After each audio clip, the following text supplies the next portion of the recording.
How are you really doing? Are you enjoying your weekend?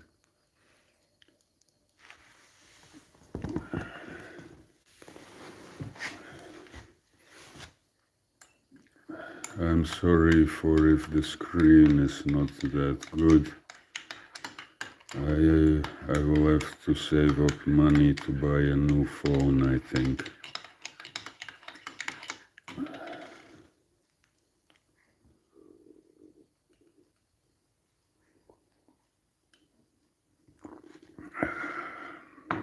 I've just finished working.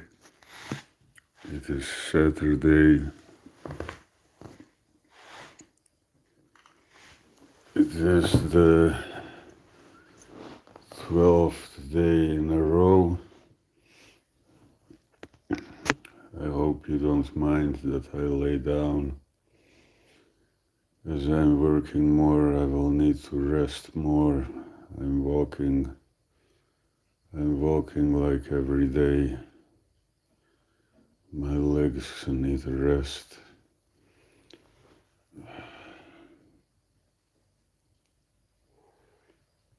I've prepared a cup of coffee. I've rolled a few tobaccos. You can get a cup of coffee too.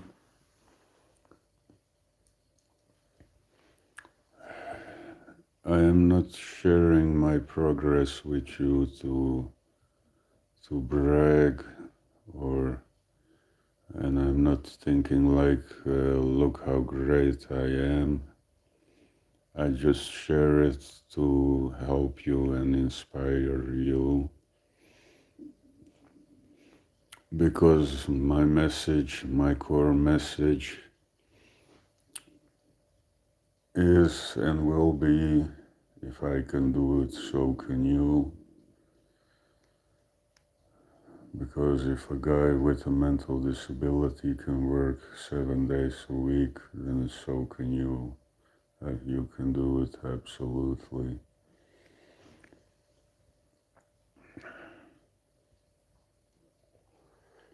This is not a video that I should make. It should also not be online. So I will warn you, if you can't laugh at yourself, if you can't laugh at your own shortcomings and your own mistakes and the stupid things you do, if you can't laugh at other people's shortcomings and stupid stuff they do, then you should not watch this video.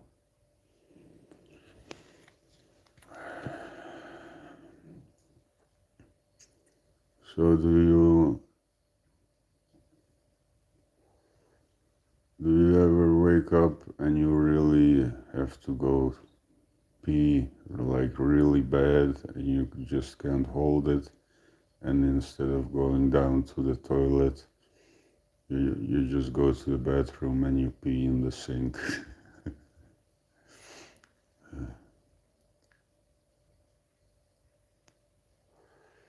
Do you ever pee while you are taking a shower, in the shower?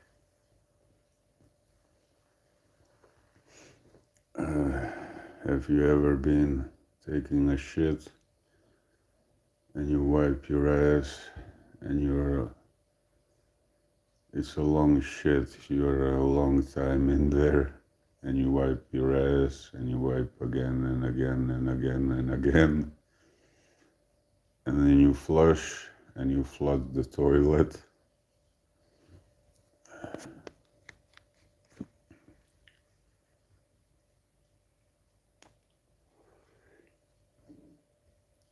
Have you ever taken a shit and you're like tired and unaware and you don't shower?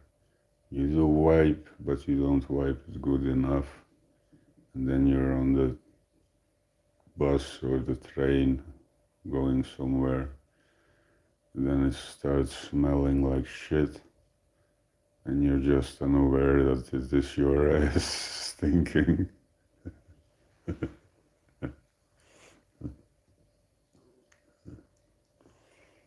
Uh,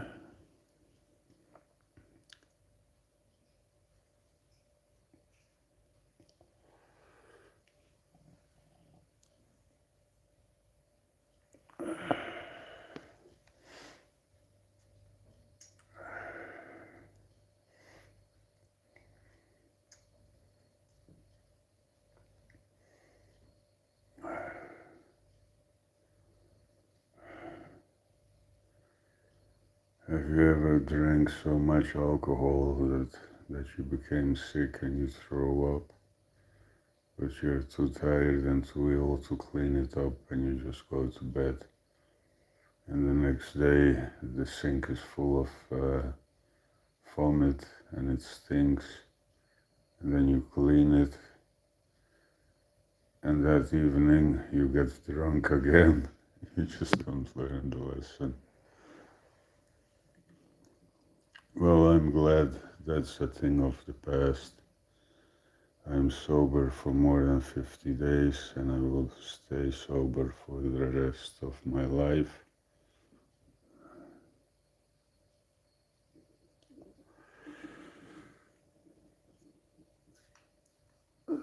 Let me take a sip of coffee.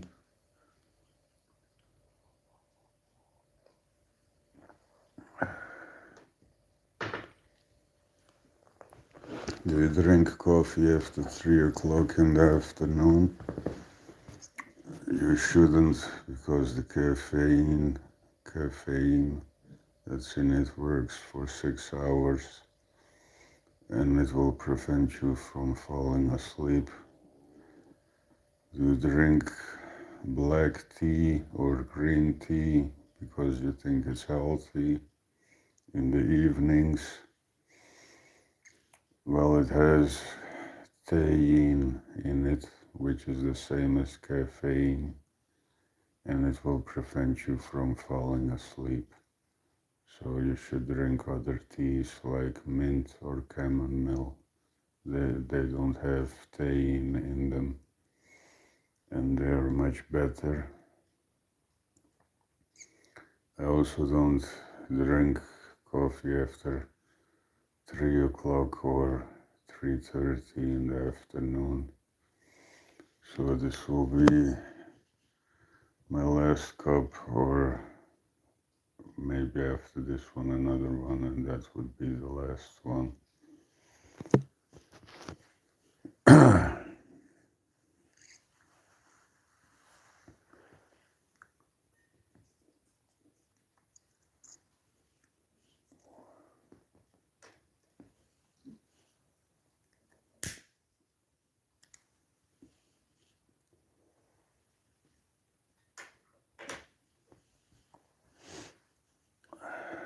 Have you ever been fucking but you couldn't come? That's success. Have you ever ordered an escort and she was sucking your dick, but because of the nerves you couldn't come? It's success. Have you ever ordered an escort, a really beautiful one, because you think, well, don't have a girlfriend, not fucking for a long time is not healthy, so I'll do it this way, I'll pay and get some fucking going on, and then you drink too much and you're fucking and you can't come because of the booze.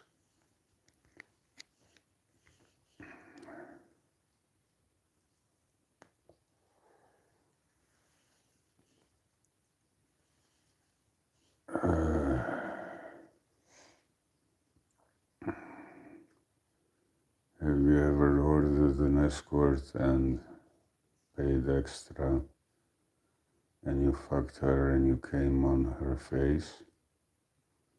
Well, I did.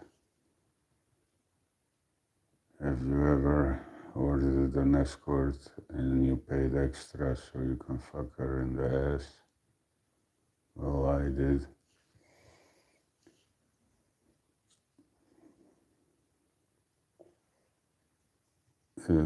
That's legal here in the Netherlands, by the way. It's a whole industry.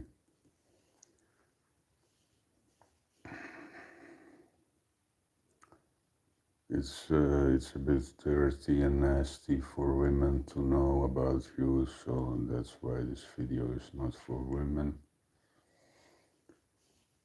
But those were my sexual fantasies, and I got to live them. I got to experience them. And when I die, I'm going out with a smile on my face. No unfulfilled desires, not a life of quiet desperation, but a good life I lived. I did the things I wanted to do. I fulfilled my desires. I worked, I contributed, I loved, I cried. I felt sad, I felt happy. I gave, I helped out.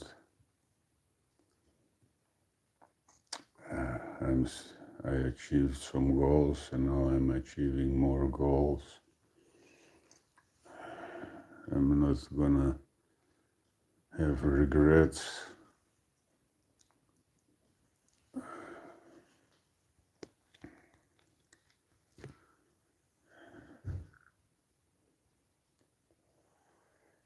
Have you ever fallen in love with a girl and then you message her on Facebook?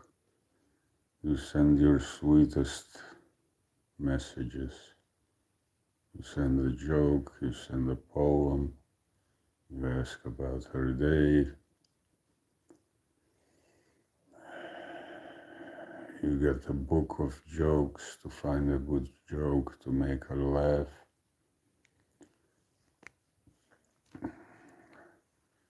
And then she just blocks you.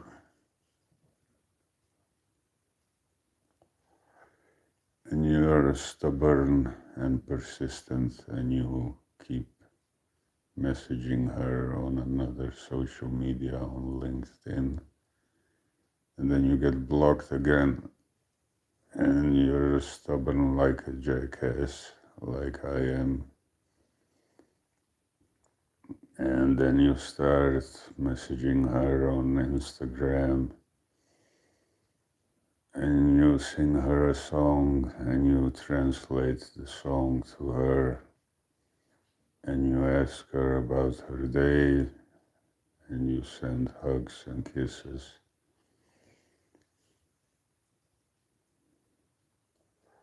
And you don't know where she lives, you don't know the address, but you know the address of her work, so you send presents, you send a mug, you send a Valentine's card, you send not one chocolate bar, but 7, you send books, you send another mug with her, how do you call it, pet name on it. And then you get a letter which says you should not be stalking her. And if you continue, she will report you to the police. So how about that? All the things I have mentioned, I have done. Yeah, you must probably be thinking, man, you are really good, like making an ass out of yourself. But who cares? 4 or 5 people will watch this video. My sister will say to me, man, what the fuck are you doing? Remove the video, you should not be talking about those things. But why not? Let us have some fun, right? I've made a lot of other videos. I've talked about serious topics. Let us let us laugh about my mess, about my fuck-ups, about my shortcomings, to make it easier for you to cope with your own shortcomings.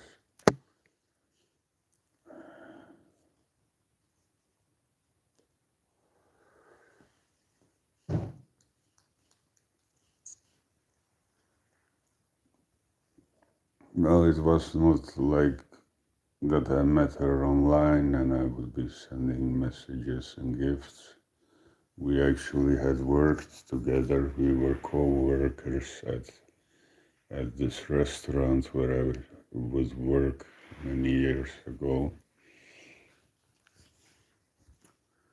But she just never talked to me. She never said anything nice. Only that intimidating letter and a message, which was also saying the same thing. It was when I was drinking, and you should not drink because you should not drink alcohol because it will make you very indifferent. It will make you not care. You will say and do things that you would not normally do, and they would create problems for you. So do whatever you can to avoid it. Drink liters of tea like I do, and water. It's the best.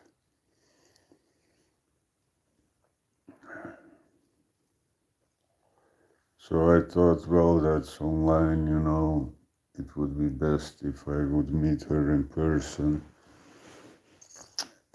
That's always better. And then I would very soon, very rapidly learn what she really thinks and feels about me.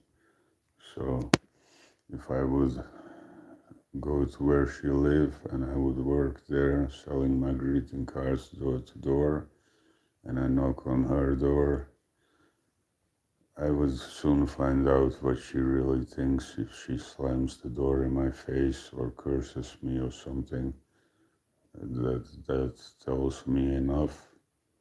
Or it could turn out positive and we would have a conversation, right? So, because I did not know what her address was, I was curious and wanting to find out. So I know a guy who knows a guy who knows a guy, right? Who knows more guys.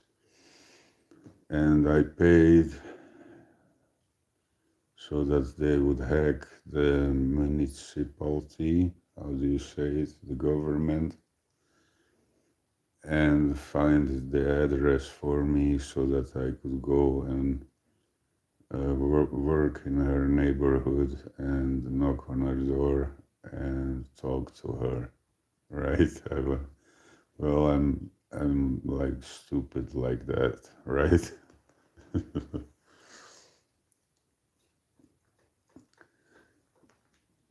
uh,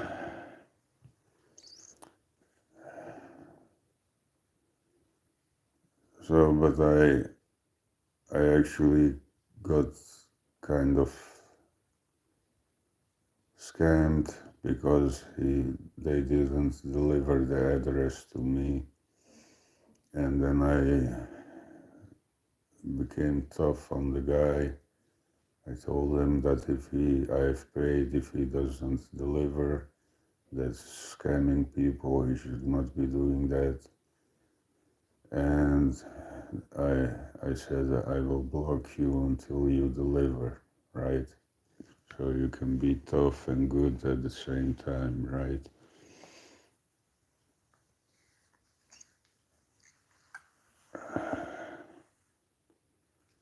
But that's one thing, and I only did two other things in the past 2 decades that I'm on my best behavior, and I will continue to be on my best behavior for the rest of my life. I like this life.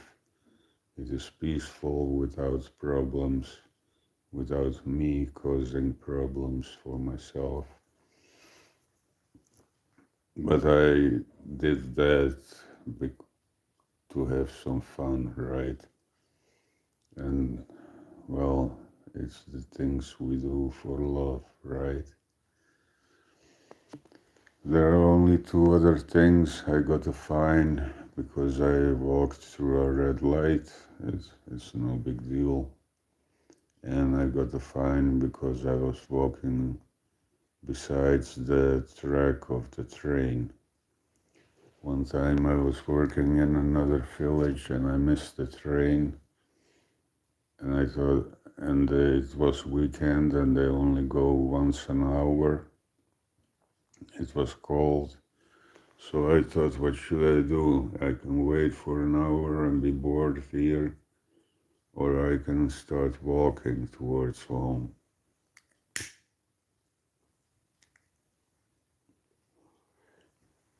I did not know the route to my home, but I knew if I would walk besides the track of the train, it would be a straight line to my city and to my home. So that's what I did, and then someone saw me and they called the police and they came, and I told them, well, that's not the law. And they told me, well, it is. Look here at this sign. I didn't see the sign. So I got another fine. But that's only 3 things in 2 decades. It's not a big deal.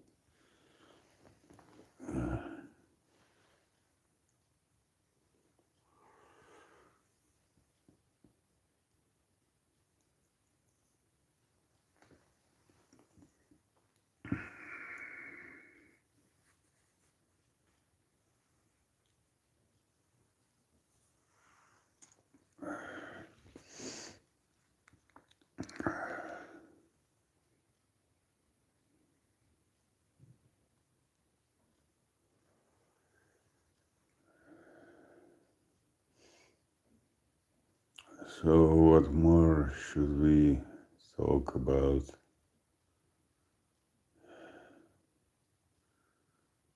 Those are my fuck ups and my nasty things, and they should not be online, but let us have some fun. How about how about finding your balls, or if you're a woman, finding your ovaries, holding them, and having the courage to be brutally honest to people, like I'm doing right now, and to be brutally honest with yourself, and laugh at your shortcomings and your fuck ups, like I did.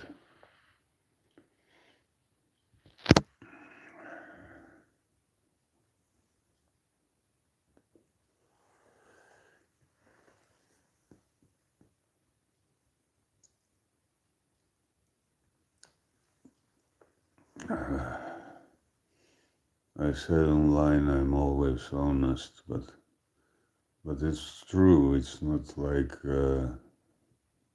just words. I have a business. I sell door to door.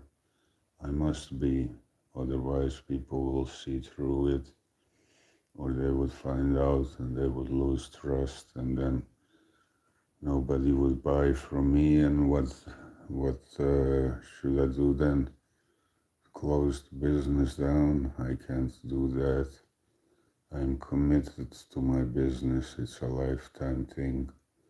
Selling the greeting cards and writing more books and selling the books.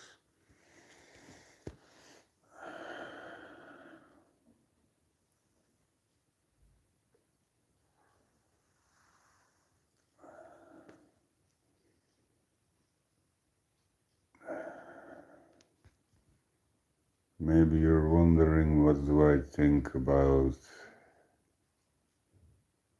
gay people. Well, not much. I can say this.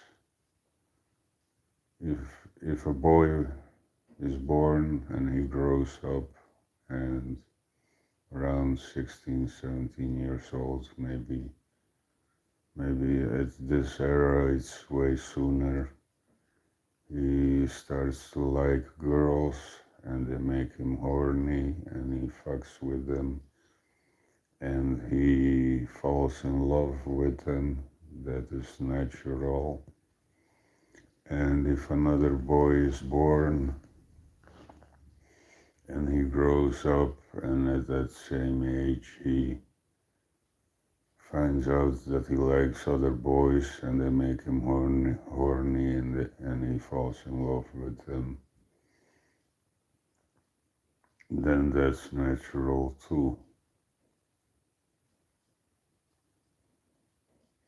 So what do I think about it? I think the same as the Pope does. He said, "Who am I to judge?" I think the lesbians and the gays, that they have a function in life. There are kids without parents who are orphans, and if you have kids from divorced parents or kids from who have lost their parents and who are orphans, in their puberty they will become problematic. My parents have divorced, and in my puberty I became problematic. But these orphans, they miss parents, they miss the love and attention. Sure, they get some in an orphanage, but it's still not the same. And then these lesbians and these gays, they will adopt such a kid and give him parents and give him love and give him the attention that it needs to become a good person and make something out of himself and out of his life. So I think that's their function in the world. And because of that, they are not a mistake, but they are designed by God for a purpose, right? So I have complete peace with them, and two lesbians playing with each other, that's just hot. That's hot for every man, right? So I'm not having any strong opinions or judgments or whatever about these people. They don't bother me. What they do in their bedroom, they keep to themselves. They are not trying to involve me. They are not trying to involve you. They are not bothering you with it. They keep it private. So why should you be bothered by them? It is to live and to let live, right? Live the peaceful life.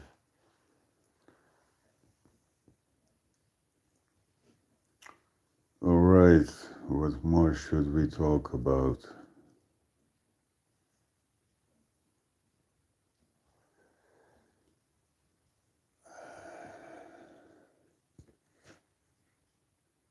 Well, my sister will not like this, and she will not like the following because it's too personal.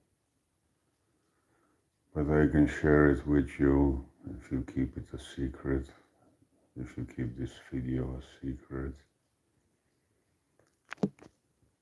She has two kids.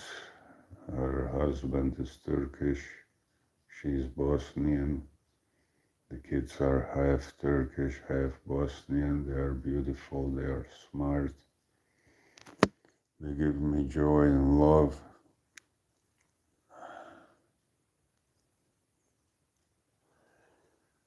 My niece made a bracelet for me. I'm wearing it every day. They've made drawings for me. I have them at the kitchen door so that I see them every day.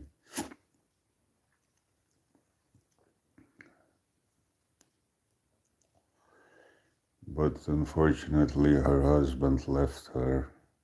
He's living at his mother's house. And sometimes he gives the money and sometimes he doesn't. And my sister can't work because the kids are too young. She's on a government income, but that's only enough for survival. Kids need more money. She has a car. It's expenses, right? Taxes, gas, insurance.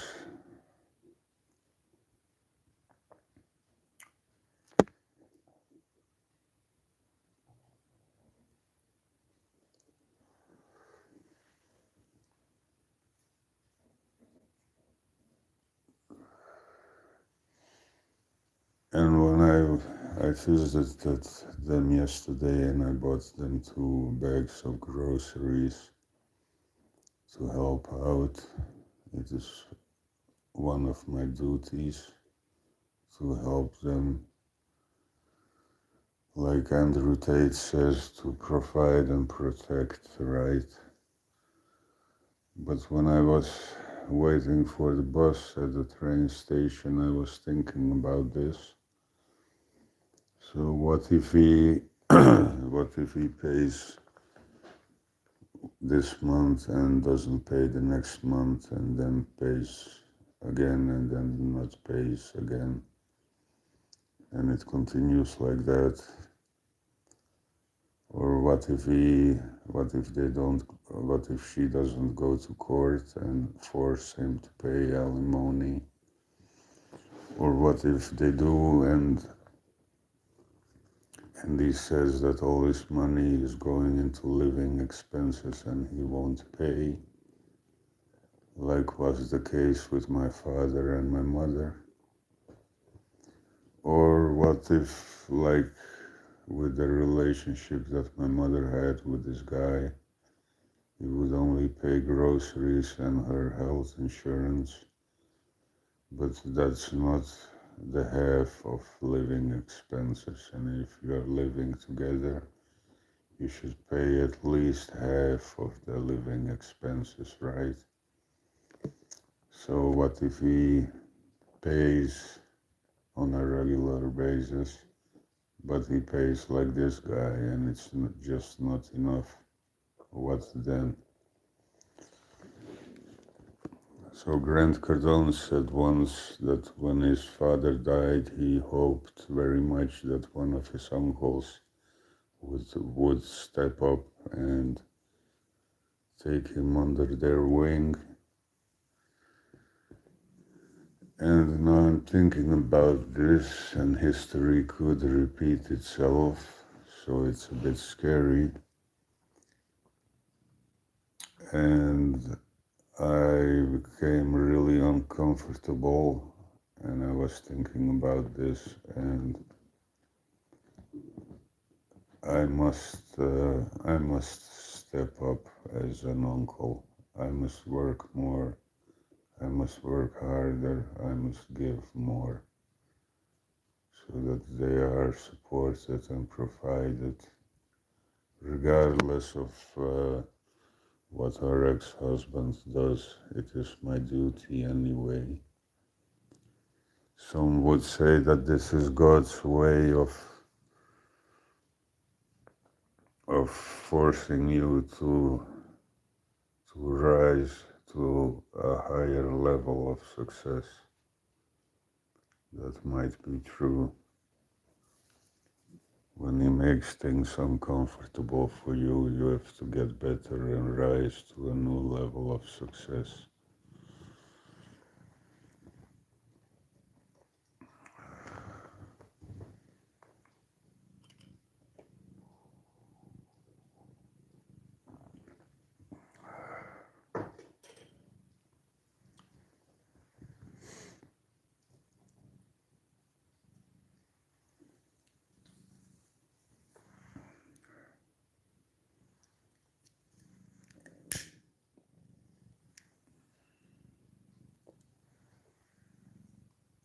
So how did I cope with, well, I am rising. Today I thought about what I had previously done, the promotion, buy two, get one for free. So today I would sell my packages of greeting cards, one package for €5, and I would say three packages for €10, right? So they buy two and they get one for free, and it will help me to make more cash and profit while I'm actually visiting the same amount of people. So it's good. It's a good promotion, and I have plenty of greeting cards in stock, so I can easily do it. And two people took the deal, and I've earned more today than yesterday, which is good.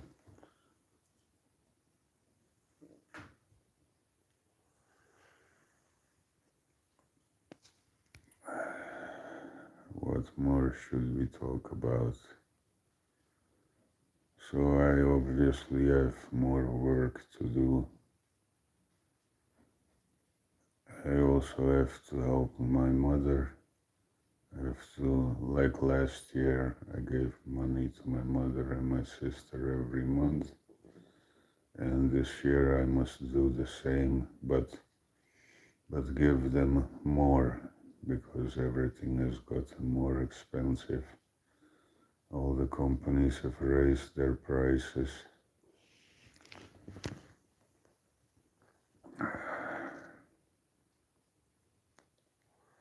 So there is a bigger need for more cash. And it's my duty to provide, and I will.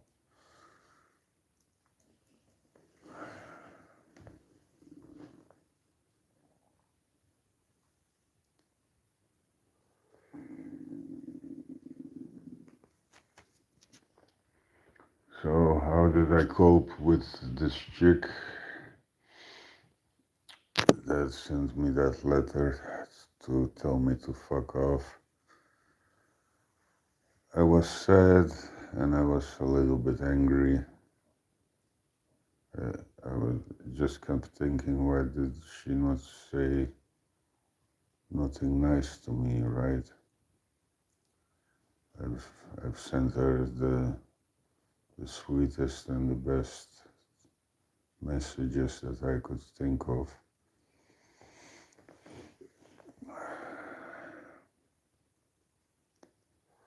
But there was, after months, there was absolutely no reciprocity. Only those 2 or 3 messages telling me to fuck off. So I decided that I must move on, because life always goes on, and that I should do the same. And I've actually done what Andrew Tate teaches. He says, like, if you're sad or depressed or angry, you should channel that into productivity, into work, and use that energy. It's unlimited energy. Sadness is energy, to achieve more and to become better. So that's what I did.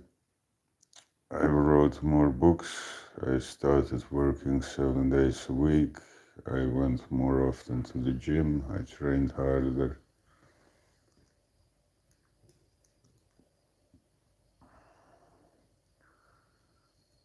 And I thought,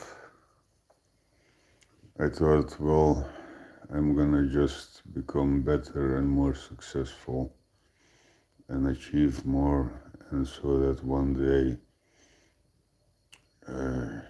she will feel like that she made a mistake by not giving me a chance. It is the best way to cope with this kind of stuff.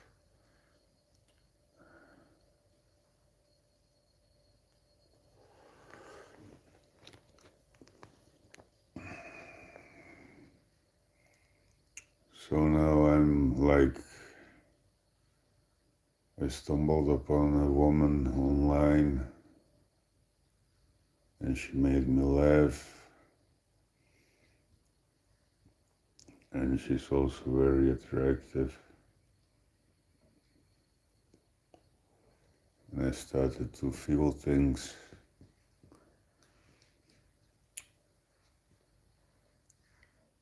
And I wrote her a poem, actually, too.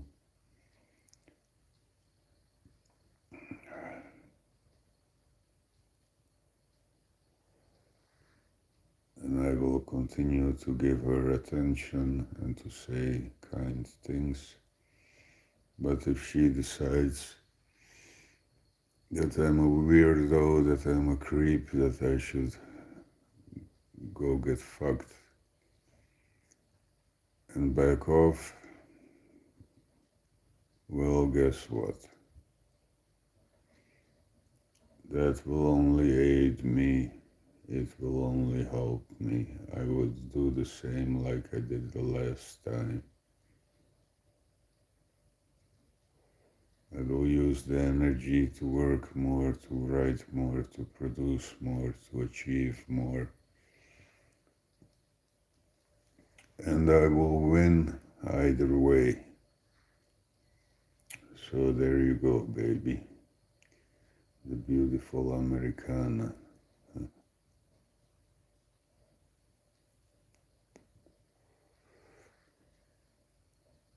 Well, I hope this inspires you to overcome things and to use them to become better and achieve more.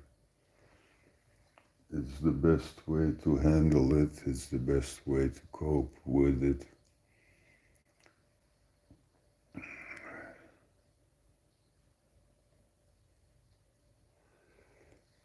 All right.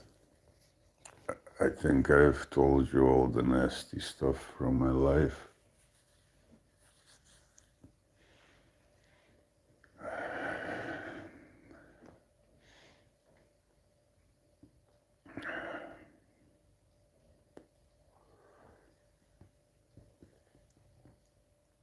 I hope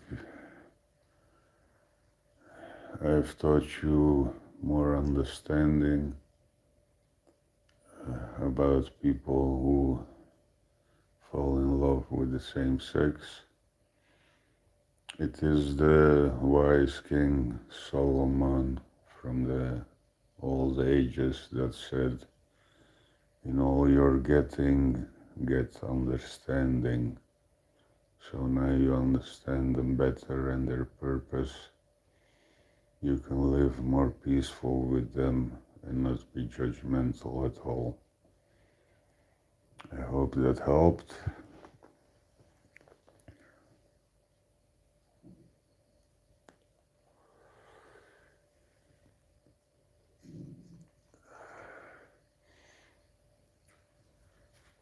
And I hope that you now know how you should cope with and overcome heartache and other bad shit in life that will happen to you.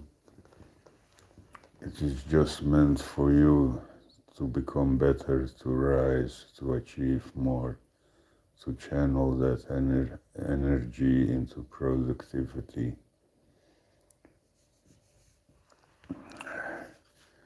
And one of the lessons is also if a guy with a mental disability who sees people and eyes and faces and shit that doesn't exist, for which I have medicine now, but it still occasionally happens. If he can write 185 books and work his way into the top of writers, if he can work 7 days a week in this fucking cold,